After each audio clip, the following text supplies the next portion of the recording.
Routine antenatal care. Hi there, starting on your pregnancy journey with us? We aim to make this journey safe and joyous.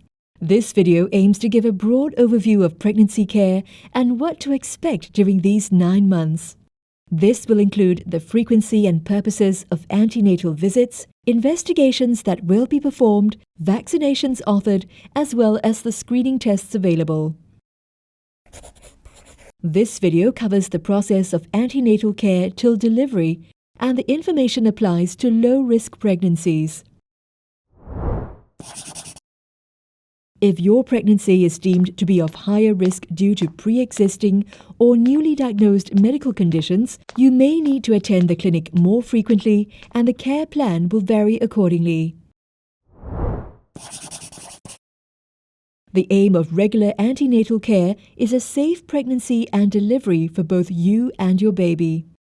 This is achieved through the early identification of risk factors and treatment of potential complications which may arise during the course of the pregnancy. It is therefore important to attend your antenatal visits as much as possible.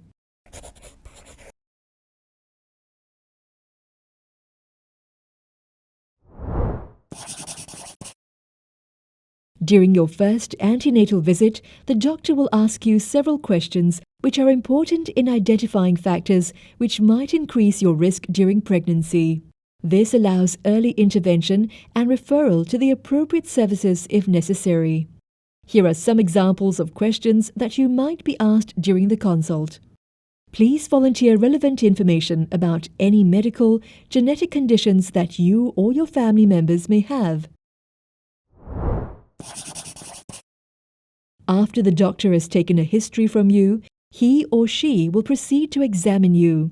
The following measurements will be performed: height and weight, blood pressure, listening to your heart and lungs, abdominal examination, and pelvic examination if appropriate. Your doctor will then perform a bedside ultrasound to confirm that the pregnancy has implanted in the right location, assess the number of pregnancy sacs, as well as check whether the baby's heartbeat can be seen. This ultrasound scan may be performed via the abdomen or vaginally, depending on the number of weeks of pregnancy you are currently at. An ultrasound scan in the first 3 months is the most accurate way of determining your estimated date of delivery, or your EDD. Occasionally, the EDD obtained from the ultrasound scan will differ from the EDD calculated by your last menstrual period by more than 5 days. In this situation, the EDD obtained by ultrasound will be used. If you're carrying twins, it is particularly important to have a scan in first trimester to check the chorionicity or the type of twin pregnancy which you might be carrying, whether it is a monochorionic or dichorionic pregnancy. All pregnant women are advised to take folic acid supplements until 12 completed weeks of pregnancy. This reduces the risk of your baby having a neural tube defect, which is an abnormality in the development of your baby's brain, spine or spinal cord. The minimum recommended dose of folic acid is 400 micrograms per day. Women who smoke are advised to stop once they're pregnant, as this can result in adverse outcomes for their baby, such as preterm birth, low birth weight, and stillbirth. Women are also advised to refrain from taking recreational drugs and alcohol during pregnancy. It is good to keep active during pregnancy, but contact sports, high-impact sports, and vigorous racket sports should be avoided. Walking, yoga, Pilates, and swimming are considered safe in pregnancy. Scuba diving, which may result in fetal birth defects and fetal decompression disease, should also be avoided.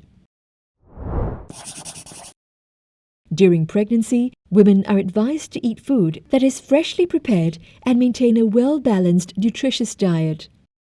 Additionally, to reduce the risk of food-acquired infections, it is advisable to adhere to good food hygiene. To reduce the risk of infections such as listeriosis, salmonella, and toxoplasmosis, which are infections that are associated with adverse pregnancy outcomes, pregnant women are advised to do the following.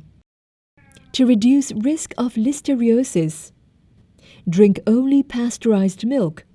Avoid eating ripened soft cheese such as camembert, brie, and blue-veined cheese. Avoid eating pâté. Avoid uncooked or undercooked ready-prepared meals. To reduce the risk of salmonella infection, avoid raw or partially cooked eggs or food that may contain them, such as mayonnaise. Avoid raw or partially cooked meat, especially poultry. To reduce the risk of toxoplasmosis infection, wash hands before handling food. Thoroughly wash all fruit and vegetables, including ready-prepared salads, before eating. Thoroughly cook raw meats and ready-prepared chilled meals. Wear gloves and thoroughly wash hands after handling soil and gardening. Avoid the handling of cat feces in cat litter or in soil.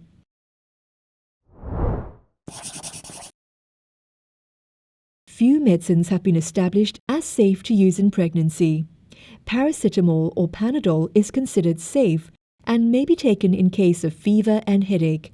Both prescription and over-the-counter medicines should be used as little as possible during pregnancy and only when the benefit outweighs the risk to the pregnancy. There are some common symptoms which women may experience during pregnancy. Nausea and vomiting occurs in 75 to 85% of pregnancies. It usually resolves spontaneously by 16 to 20 weeks of pregnancy and is usually not associated with a poor pregnancy outcome. If necessary, your doctor can prescribe medications to help with vomiting in pregnancy, which are safe for you and the baby. Heartburn or acid reflux is another common symptom which women may face. This is mostly relieved by diet modification and avoiding lying down immediately after eating. Medications such as antacids can be taken if symptoms persist. Constipation is common in pregnancy and is usually improved by diet modification, including fiber in diet, staying active, and drinking 5 to 7 glasses of water daily. Stool softeners such as lactulose can be taken in pregnancy if needed. Pregnant women often experience backache due to the weight of the growing womb and their posture. This is often relieved by rest, simple stretching, and simple analgesia such as paracetamol. All pregnant mothers are encouraged to obtain the flu vaccination. This can be taken at any stage of pregnancy and will generally be offered around 26 weeks. Catching the flu, particularly in the later stages of pregnancy, increases the risk of serious complications for the mother, such as pneumonia. Women with the flu are also at increased risk of miscarriage, premature birth, and stillbirth. Additionally, obtaining the flu vaccine in pregnancy provides your baby with immunity to the flu during the first few months of life. Early in pregnancy, you will be asked to take a blood test to screen for anemia, thalassemia, blood group, and infectious diseases such as hepatitis B, HIV, syphilis, and rubella. If you're known to have a rhesus-negative blood group, it is important to highlight this to your doctor, as this may have implications on your current and future pregnancies. Screening your baby for Down syndrome and other chromosomal abnormalities is optional and not compulsory. Your doctor will go through with you the current tests that are available for screening your baby for Down syndrome and 2 other rarer genetic conditions called Edward and Patau syndrome. The screening options available include the combined first trimester screen, which is performed between 11 to 14 weeks of pregnancy, or non-invasive prenatal screening, which is performed after 10 weeks. Pause here if you're considering Down syndrome screening.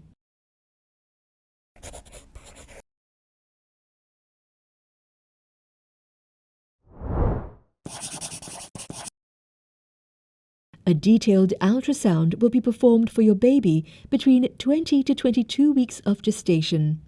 This ultrasound is aimed at detecting major structural defects in the fetus, but will not pick up all abnormalities.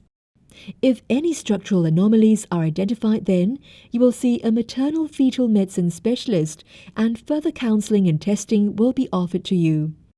Another purpose of this scan is to measure the blood flow through the vessels which supply the uterus, known as the uterine arteries.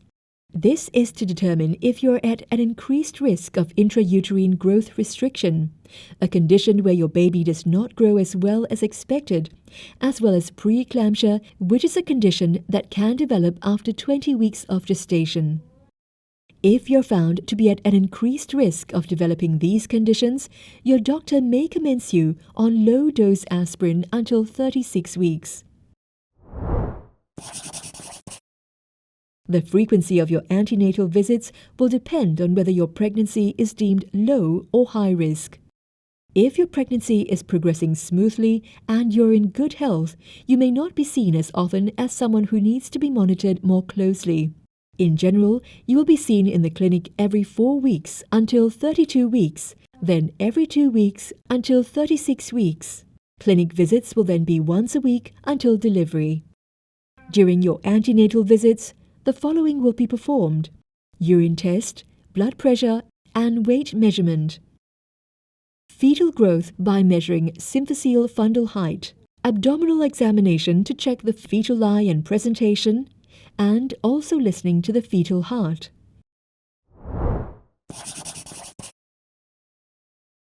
Preeclampsia is a potentially life-threatening condition to both mother and baby, which can develop after 20 weeks of pregnancy. It is characterized by raised blood pressure and the detection of protein in the urine. Blood pressure measurements and a urine test will be performed at every visit to screen for the development of this condition. Certain women are at increased risk of developing preeclampsia. If you're found to have one or more of the following risk factors, your doctor may start you on low-dose aspirin from 12 to 36 weeks to reduce the risk of preeclampsia in pregnancy.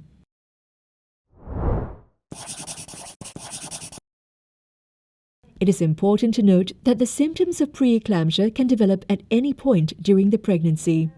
If you develop any of the following symptoms after 20 weeks of pregnancy, please seek immediate medical attention.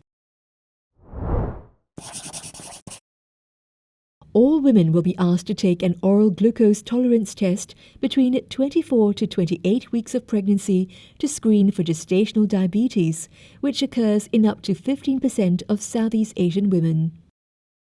To take this test, you will be asked to avoid consumption of food or beverage besides water, as well as avoid smoking or strenuous exercise for at least 8 hours overnight. Blood will be drawn from you at 3 different time points, each 1 hour apart. After your first blood draw, you will be asked to drink a sweetened beverage within 5 minutes. The next 2 blood tests will be taken 1 and 2 hours after you have consumed the beverage. Women who are at an increased risk of having diabetes even before they have become pregnant might be asked to perform this test in the first trimester. Women who have had a normal result on the first trimester glucose test will be asked to repeat it at 24 to 28 weeks. Screening for gestational diabetes is important, as undetected GDM in pregnancy is associated with an increased risk of having a large baby, and this may result in your baby getting injured during the delivery process. There is also an increased risk of your baby requiring admission to neonatal ICU due to jaundice, respiratory distress syndrome, and hypoglycemia.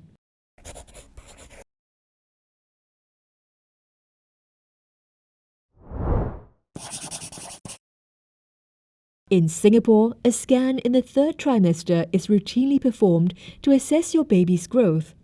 During this scan, an estimation of your baby's weight will be performed by ultrasound.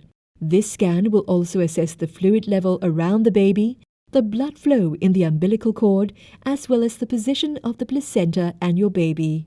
If your baby is growing within the expected ranges, there will usually be no further scans until your delivery. If your baby is growing smaller than expected, you may require serial growth scans to monitor your baby closely. As you approach 36 weeks, your doctor will have a discussion with you about your birthing preferences and mode of delivery. The options for pain relief during labor, as well as the signs and symptoms of labor, will also be discussed during this consult. All pregnant women will be offered screening for a bacteria which is found in the genital tract of some women, known as Group B Streptococcus, or GBS in short. The screening for GBS is done by performing a gentle swab at the opening of the birth canal between 35 to 37 weeks. If GBS was found to be present in a previous urine test that you had performed during pregnancy, a GBS screening swab is not required. The presence of GBS in the birth canal has been associated with an increased risk of infections in the newborn following a vaginal delivery that can be life-threatening. This risk can be reduced by starting intravenous antibiotics during labor. Clinic visits will become more frequent as you approach your due date, and women are generally seen weekly from 36 weeks of gestation. Around your due date, an ultrasound assessment of the water level around your baby, as well as the blood flow in the umbilical cord, will be performed to ensure your baby is doing well. If these measurements are within the normal range, an induction of labor will be arranged between 41 to 42 weeks of gestation. This is because babies born after 42 weeks of gestation are more likely to require delivery by cesarean section and are at a slightly increased risk of a stillbirth.